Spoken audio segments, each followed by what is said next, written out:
My wife told her friends she left me off the exclusive birthday party guest list because I was too basic to fit the vibe, so I walked into the event at 9 p.m. and introduced myself to her as the man who had quietly owned that venue for 6 years before we even met. I found out on a Tuesday. Not from my wife directly, because my wife had decided that the most efficient way to handle the situation was to simply not tell me, to remove my name from the guest list quietly and tell her friends I would not be attending and hope, I suppose, that I would either not notice or not care enough to ask questions. What she had not accounted for was that her best friend, a woman named Priya who had known me for 4 years longer than she had known my wife and who possessed a conscience that occasionally overrode her loyalty, sent me a voice note at 11 in the morning that Tuesday while I was sitting at my desk going through quarterly reports. The voice note was 40 seconds long. Priya sounded uncomfortable. She said she thought I should know. She said my wife had told the group I was not coming because I would not fit the vibe of the evening. She said the exact word my wife had used, and her voice went a little quieter when she said it, was basic. I sat with that word for a moment. Basic. I turned it over. I looked at it from different angles. I thought about the man my wife had said that word about, this man who wore unremarkable clothes to unremarkable places and did not post on social media and drove a car that was 7 years old because it ran perfectly and he saw no reason to replace a thing that worked. I thought about how that man had looked to his wife when she was building her social identity around an aesthetic that required everyone in her orbit to be a certain kind of visible. And I thought, yes, I suppose from a particular angle, basic is not an unfair word. Then I thought about the venue she had booked for her event. And I picked up my phone and called my property manager. Let me build this properly because the details matter and I want you to have all of them. My wife, Serena, and I had been married for 4 years when this happened. We had been together for 2 years before that, so 6 years total, which is long enough to know someone and also, it turns out, long enough to discover that you have been knowing a version of someone that they were maintaining for your benefit. Serena was brilliant, genuinely, a woman with taste and drive and a social intelligence that I had always admired because I did not possess it in the same quantity. She knew how to enter a room. She knew what to wear to what occasion. She knew which people to know and how to make those people feel like knowing her was the better half of that exchange. I was, by her eventual assessment, basic. What I was, in more precise terms, was private. I did not broadcast. I did not perform. I had grown up in a family where money was a thing you were careful about showing because showing it attracted problems, and that lesson had calcified into a general preference for understatement across all areas of my life. I wore what was comfortable. I drove what worked. I lived in a house that was large and well built but not ostentatious. I had opinions about wine but did not share them unless asked. I did not have a curated presence anywhere online.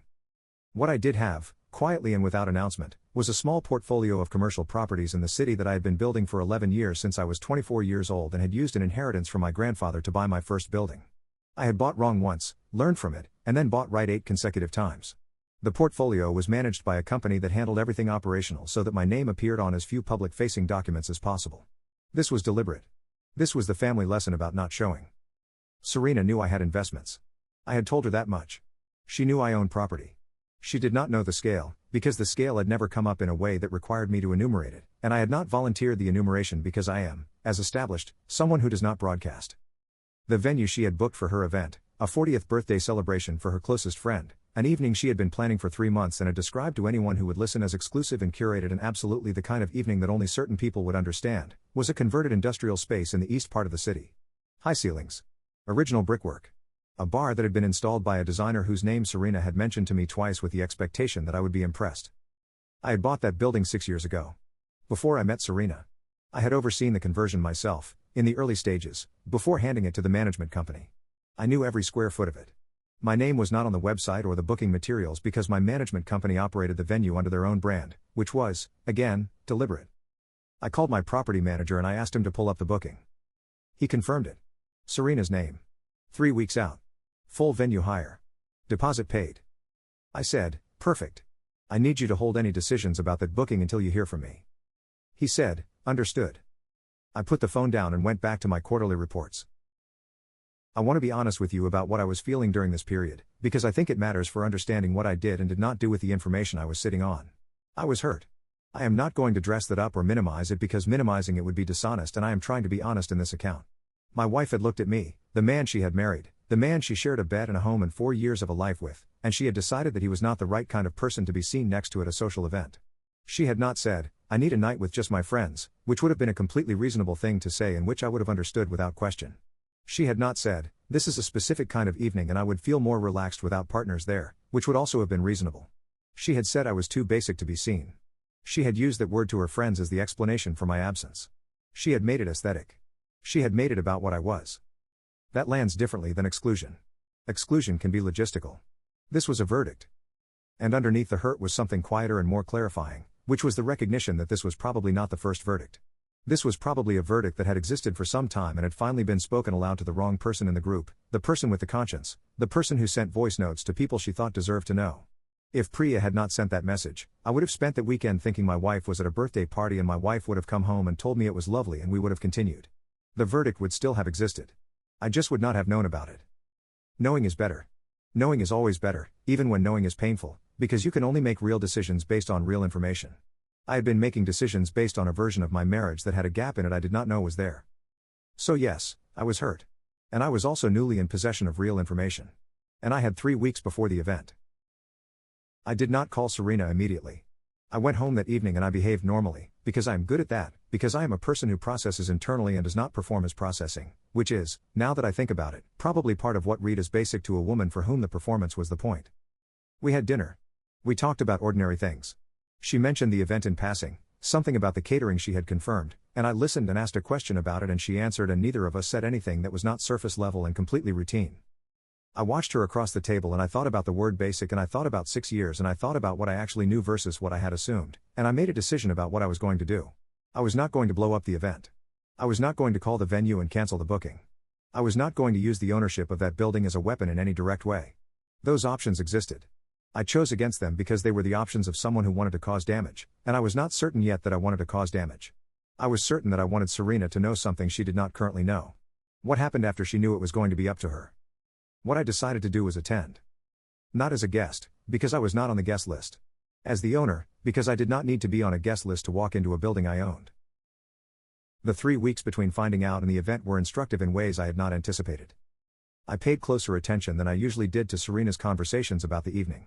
She talked about it constantly, with friends on the phone, in text threads. She did not lower her voice to have in my presence because she had no reason to think I was a threat to any of it. And in listening I learned things. I learned that the narrative about my absence had been elaborated significantly beyond the word basic. I learned that she had told at least 3 people that I would not have enjoyed it anyway, that I did not really get that kind of thing, that she loved me but we were different in ways that sometimes made social situations complicated. I had been made into a character in a story she was telling about herself. The character was a good, solid, reliable man who was not quite on her level culturally and intellectually, who she loved with patience, who she managed. The character existed to make her seem both sophisticated, because she had outgrown the basic, and warm, because she had stayed with him anyway. I listened to my own characterization and I thought about who I actually was, and the gap between the two was something I found I could not close in my mind into something comfortable. It would not close. It just stayed open, this gap between the man she had married and the man she had invented for her friends, and I sat with it for 3 weeks and I let it teach me what it needed to teach me. I also, during those 3 weeks, had several conversations with my solicitor. Not about the venue. About other things. Things I wanted to understand clearly before any other events occurred. The night of the event I dressed carefully. Not because I wanted to perform anything for Serena's friends, but because I was going to walk into a room full of people who had been told I was basic and I preferred to do that in clothes that made me feel like myself. I wore a jacket I had owned for 8 years that had been made for me by a tailor whose name I had never mentioned to Serena because it had never come up. I wore a watch that had been my grandfather's. I drove my 7-year-old car to the building I had owned for 6 years and I parked in the space that was, per my management agreement, always kept for me, and I walked in through the main entrance at 9 in the evening when the event was fully underway. My property manager, a man named Daniel who had worked with me for 5 years and who I had called earlier that week to explain the situation with enough detail that he understood what was happening without my having to be explicit, was near the entrance. He saw me come in. He nodded. I nodded back. I walked through to the main floor. The space looked good. I will give Serena that. She had an eye for these things, and the way she had styled the venue, the lighting, the arrangement, the table settings, reflected the eye she had. It looked like what she had described. It looked exclusive. It looked curated. It looked like an evening that only certain people would understand. I stood at the edge of the room and I looked at it and I felt something that was not quite pride and not quite grief and was probably some precise combination of the two. Then Serena saw me. The expression that crossed her face in the moment she saw me is something I have replayed enough times that I can describe it with accuracy. It moved through 3 stages in approximately 2 seconds. The first stage was confusion, a genuine blankness, because she had not told me about this event in any specific way and I was not supposed to know about it and she could not immediately construct a reason for my presence. The second stage was something closer to alarm, a rapid internal assessment of what my being there might mean and what I might know. The third stage was the recovery, the social composure that was her genuine skill, the face that said everything is fine and I have this. She crossed the room toward me. She was smiling by the time she reached me. She touched my arm. She said, quietly, "What are you doing here?" I said, "I thought I'd stop by. It's a great venue." She said, "How did you even get in? It's a private event." I said, "I know. I spoke to the management." She looked at me for a moment. The recovery face held, but something behind it was working. She said, "I'll have to find you somewhere to sit. You're not on the list." I said, "Don't worry about the list." She said, "What does that mean?" I looked around the room. At the brickwork I had preserved during the conversion because I thought it was worth preserving. At the bar that had been installed by the designer whose name she had mentioned twice. At the lighting rig that I had approved in a meeting 4 years before I met Serena. And then I looked at her. I said, "It means I own this building. I've owned it for 6 years. My management company runs it. I bought it the year before I met you." I have thought about what to call the silence that followed, and I have not found the right word for it. It was not just a pause. It was more like a rearrangement, like the air in the space between us was reorganizing itself around a new set of facts. Serena looked at me for a long moment without saying anything. Around us, her friends, the curated guest list, the people for whom my presence at this event had been deemed too basic, continued their evening unaware. The music played. Glasses moved. Conversations that had nothing to do with us continued at their own pace. She said, "You're not serious." I said, "I'll introduce you to Daniel if you'd like. He manages it for me. He'll confirm." She looked across the room to where Daniel was standing. Daniel, who knew, gave a small professional nod that confirmed nothing and everything. She looked back at me. I said, "You have a good eye for spaces. You chose well." And then I had a drink at the bar in the building I owned, and I left before the evening was over, and I drove home in my 7-year-old car, and I sat in my kitchen and I thought about what happened next. She came home at 1 in the morning and I was still in the kitchen. I had not been able to sleep, which I had anticipated, so I had not tried. I had made tea and sat with it and let the evening settle into whatever shape it was going to settle into, and when I heard the door I poured a second cup and set it on the table across from mine. She sat down.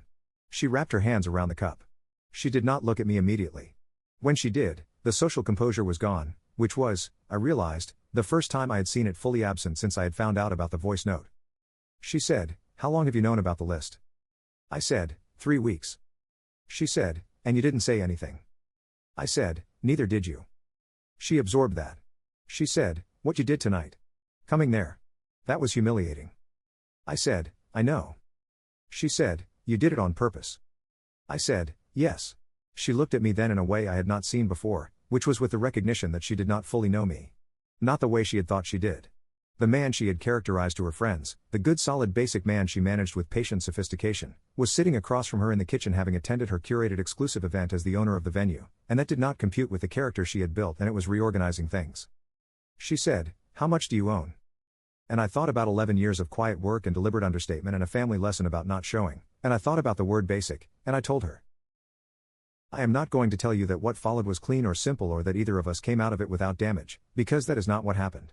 What happened was long and complicated and involved solicitors on both sides and a period of about 6 months during which we attempted to have an honest conversation about our marriage and what it actually was versus what we had each believed it to be. Some of what came out in that period was difficult to hear. Serena was honest, more honest than I expected, about the narrative she had built and what it had served for her. She had needed, for reasons rooted in her own history with her own family and her own complicated relationship with status and belonging, to be the more sophisticated person in the marriage. She had needed me to be manageable. She had needed the gap between us, as she had constructed it, to be real. And when the gap turned out not to exist in the way she had built it, when the man she had positioned as basic turned out to have a property portfolio that made her exclusive venue look like a line item, she had to confront the fact that the narrative had been serving her at my expense. She said she was sorry. I believed that she was. I also understood, sitting across from her in various rooms over those 6 months, that sorry is a word that names a feeling and does not by itself rebuild a thing. I want to be fair to her here because I am the one telling this story and that gives me a structural advantage I should not abuse. Serena was not simply a villain. She was a person who had done something unkind and dismissive and had then discovered that the person she had done it to was not who she thought he was, and that discovery had required her to look at herself in a way that was genuinely painful. That pain was real. I watched her have it. It did not make me want to take it away, but I acknowledged it was real. What I told her, in one of the later conversations when we were both being very honest and the social composure was nowhere in the room, was this: I did not care about the event. I did not care about the guest list. I would have spent that weekend perfectly happily doing something else, because I do not need to be at curated exclusive events to feel like I am a person of worth. What I cared about was the word. The word she had used to her friends as an explanation for my absence. The verdict she had delivered about what I was. Because basic, when she said it, did not mean boring or simple or unadventurous. It meant not enough. It meant below the standard. It meant she had looked at the man she married and measured him and found him lacking, and she had shared that measurement with the people in her life as though it were simply a fact about the world. I had spent 6 years being a good husband to this woman. I had been present and reliable and honest and uncomplicated to live with. I had given her a stability she had not had before and had not always recognized as valuable because stability does not announce itself. And she had taken that stability and that reliability and that uncomplicated presence and she had filed it under basic and moved on. That is what I could not close the gap on. We did not save the marriage. I want to be direct about that because I think you probably want to know and I would rather tell you plainly than build toward it ambiguously. We tried, genuinely, for those 6 months, with a therapist who was good at her job and who asked the right questions and who created a space where both of us said things we had not said before. And in that space what became clear, gradually and then all at once the way things do, was that the marriage we had been having was not quite the marriage either of us had thought we were having. I had thought I was in a partnership between equals. Serena had thought she was in a relationship where she held a particular position, the more polished one, the one with the social intelligence and the aesthetic authority, and that position had mattered to her in ways that were structural, not incidental. Once the position was gone, once the gap had closed and then inverted and I was sitting across from her as a man whose quiet portfolio was larger than she had imagined, the relationship lost a load-bearing wall. And we tried to hold it up without the wall for 6 months and it became clear that walls are structural for a reason. The divorce was not acrimonious. We had a prenuptial agreement because I had a prenuptial agreement with everyone I was ever serious about, not because I expected bad outcomes but because I believed in clarity of terms, which is, I think you will find, consistent with my general character. The prenuptial agreement meant that the asset conversation was relatively straightforward, and we were able to separate without the process becoming a second wound on top of the first. She kept the life she had built. Her friendships, her social world, the aesthetic she had curated. I kept the properties and the quietness and the 7-year-old car that still ran perfectly because things that work do not need to be replaced. Priya, who had sent me the voice note, called me about a month after the separation became known. She said she was sorry for her role in it, by which she meant the voice note. I told her the voice note had done me a kindness. She said she hoped I was okay. I said I was getting there, which was true. I have been asked, by the few people I told the venue story to, whether I regret going that night. Whether it was worth it. Whether I should have just talked to Serena directly and skipped the theater of showing up as the owner. The honest answer is that I do not think talking to Serena directly would have produced the same conversation. I think if I had called her on that Tuesday and said, "Priya told me you called me basic and took me off the guest list," the conversation would have been apologetic and managed and would have resolved into something that looked like resolution without being one. The social composure was too practiced for direct confrontation. She would have been sorry in a way that smoothed the surface and left the underlying thing intact. What happened at the venue could not be smoothed. It could not be managed. It required her to see me as I actually was rather than as she had characterized me, and that seeing was not something I could have narrated into existence with a phone call. It had to be shown. Am I proud of the way I showed it? That is a more complicated question. There was a pettiness to it, I will admit that. There was a satisfaction in the moment of her face moving through those 3 stages that was not entirely virtuous. I am a private person and I do not perform, but that night I performed, and I knew I was performing, and I chose to do it anyway. What I am is honest about it. I am not going to reframe it as simply a man who happened to attend an event at a building he happened to own. I went there to be known. I went there because I had been misrepresented for long enough, quietly, without my knowledge, in the social world my wife had built around us, and I wanted the misrepresentation corrected in a way that could not be argued with. The mortgage records on the table. The owner at the bar. Same instinct. Same refusal. Here is the thing about being underestimated by someone who loves you. Or loved you. Or loved a version of you that they had constructed to serve a need they were not examining. It is a particular kind of loneliness. Because on the surface everything looks fine. You have a marriage. You have a home. You have a person who introduces you to their friends and sits across from you at dinner and sleeps next to you at night. And underneath all of that is a gap between who you actually are and who they have decided you are, and the gap is invisible to everyone including, for a long time, you. I lived in that gap for some portion of 6 years and I did not know it was there. That is the part I have had to sit with. Not the event, not the venue, not even the word basic. The part I have sat with is the question of how long the gap existed before the voice note arrived and showed it to me. Whether there were other moments, other words said to other people, other quiet verdicts about the man she had married that I simply did not have a Priya to forward to me. I do not know the answer to that. I have made my peace with not knowing, mostly, on most days. What I know is that I walked into a building I owned and I had a drink and I looked at a woman who had decided what I was and I let the building say what I would not say out loud. I am not basic. I am private. There is a significant difference, and if you need me to explain it to you, you might be sitting across from someone who will eventually find out the hard way. The building is still mine. I was in it last week for a walkthrough, a routine thing, checking on some maintenance work that was being done on the upper level.